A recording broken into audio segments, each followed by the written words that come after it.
সম্মানিত বাপজানেরা আমার, সম্মানিত মুসলিম কিরাম, আল্লাহ পাক রব্বুল আলামিন কুরআনুল কারীমের মধ্যে ডাক দিয়ে বললেন, ওয়াকিমুস সালাত, বান্দারে তোমরা পৃথিবীতে আমার জমিনে তোমরা সালাত প্রতিষ্ঠিত করো, তোমরা নামাজ প্রতিষ্ঠিত করো। সম্মানিত বাপজানেরা আমার, আমি শুধু আপনাদের সামনে বলে গেলাম নামাজ প্রতিষ্ঠিত করার কথা, সালাত প্রতিষ্ঠিত করার কথা শুধু আমি আপনাদের সামনে বলে গেলাম, কিন্তু বললাম না সালাত কি, প্রতিষ্ঠিত জিনিস কি, কিভাবে আল্লাহর জমিনে আল্লাহর সালাতকে প্রতিষ্ঠিত করতে হবে।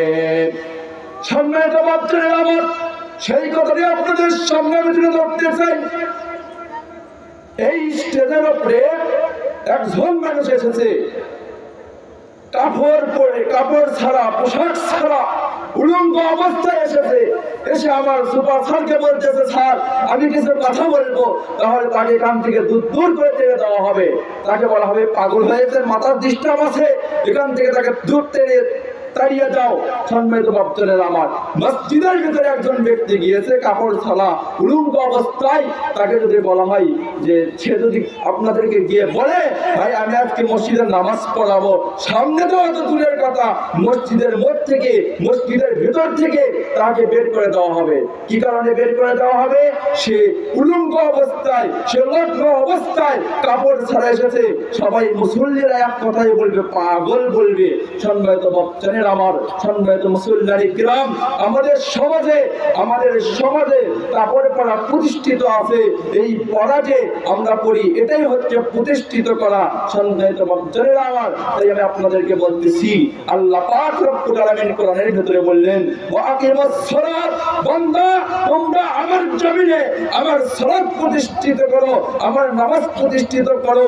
যেইভাবে আমাদের সমাজে কাপড় ছাড়া কোনো মানুষকে কোথাও প্রবেশ করতে দেওয়া হয় না, ওইভাবে যদি আজকে আমাদের সমাজে থাকতো, রান্নার ঘর থেকে শুরু করে পার্লামেন্ট পর্যন্ত যে কোরআনের আইন চলবে, আল্লাহর আইন চলবে, এই আইন যদি আজকে চালু থাকতো, তাহলে কোন জায়গায় বেনামাজি লোককে স্থান দেওয়া হতো না। কথা বলুন ঠিক কিনা?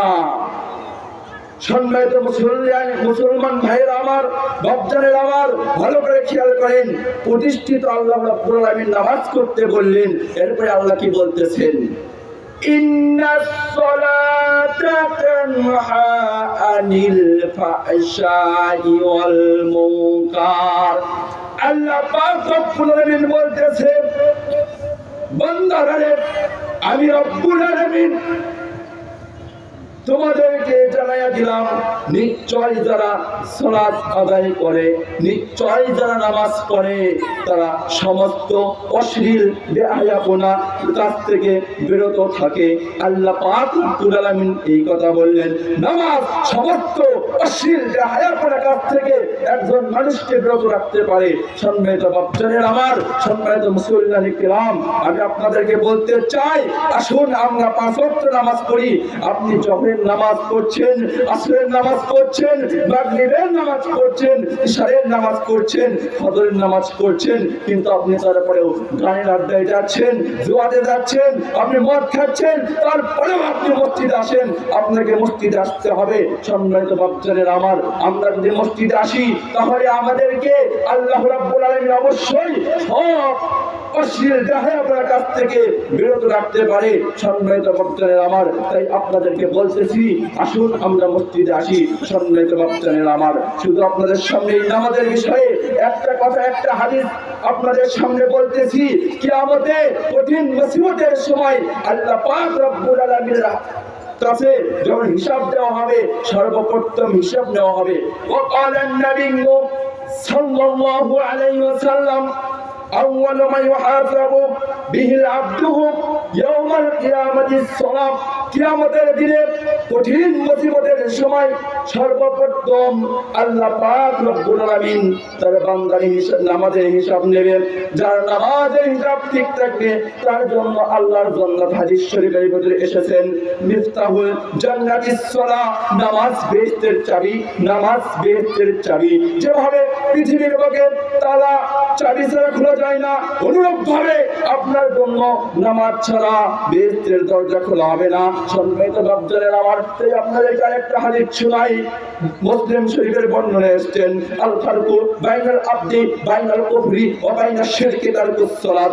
আল্লাহর নবী সাল্লাল্লাহু আলাইহি ওয়াসাল্লাম বললেন, আমার উম্মত আল্লাহর বান্দা আর কাফিরের মধ্যে, মুশরিকের মধ্যে পার্থক্য নামাজ।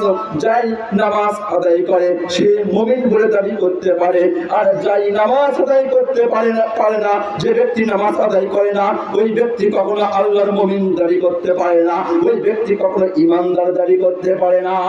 সম্মানিত বাপজানেরা আমার, আজকে যদি আমাদের এই সমাজে নামাজ কায়েম থাকতো তাহলে কোথায় ইফতিজিং চলতো না। আজকে যদি আমাদের সমাজে কোনো আইন চালু থাকতো তাহলে কেউ রাস্তাতে দাঁড়িয়ে কোনো চাঁদাবাজি করতে পারতো না, টেন্ডারবাজি করতে পারতো না। সম্মানিত বাপজানেরা আমার, তাই বলতেছি সামনের দিনগুলোতে আল্লাহ রাব্বুল আলামিন যেন আমাদেরকে এই কোরআনের আইন যেন পৃথিবীতে চালু করার মতো তৌফিক দান করে। সকলে বলি আল্লাহুম্মা আমিন। সম্মানিত বাপজানেরা আমার, স্যার বলছে শেষ করার কথা, আমি আর বাড়াবো না। স্যার শেষ করার কথা বলছে, আমি আর বাড়াবো না। শুধু একটা কথা বলি আপনাদেরকে, সুসংবাদ দিয়ে আমি শেষ করি। একটা 5 ওয়াক্ত ফরজ নামাজ আমরা আদায় করি, তারা যদি একটা আমল করতে পারি তাহলে আল্লাহর জান্নাত মোরা বাকি, শুধু মৃত্যু বরণ করা বাকি, আল্লাহর জান্নাতে যেতে বাকি নাই। আল্লাহর জান্নাতের সঙ্গে সঙ্গে আল্লাহ রাব্বুল আলামিন আপনাকে আমাকে দিয়ে দেবেন। বলুন সুবহানাল্লাহ। সেই আমলটা কি? 5 ওয়াক্ত নামাজের পরে সূরা বাকারার 255 নম্বর আয়াত অর্থাৎ আয়াতুল কুরসি যদি আমরা তেলাওয়াত করতে পারি, কোন ব্যক্তি যদি ফজরের নামাজ পড়ে আয়াতুল কুরসি তেলাওয়াত করে জোহরের আগ পর্যন্ত মৃত্যুবরণ করলে সে ব্যক্তি জান্নাতে প্রবেশ করবে। আবার জোহরের পরে কোন ব্যক্তি যদি আয়াতুল কুরসি পাঠ করে তাহলে জোহরের আপনার আসরের আগ পর্যন্তের মধ্যে মৃত্যুবরণ করলে জান্নাতে যাবে। আসরের পরে মাগরিবের আগ পর্যন্তের মধ্যে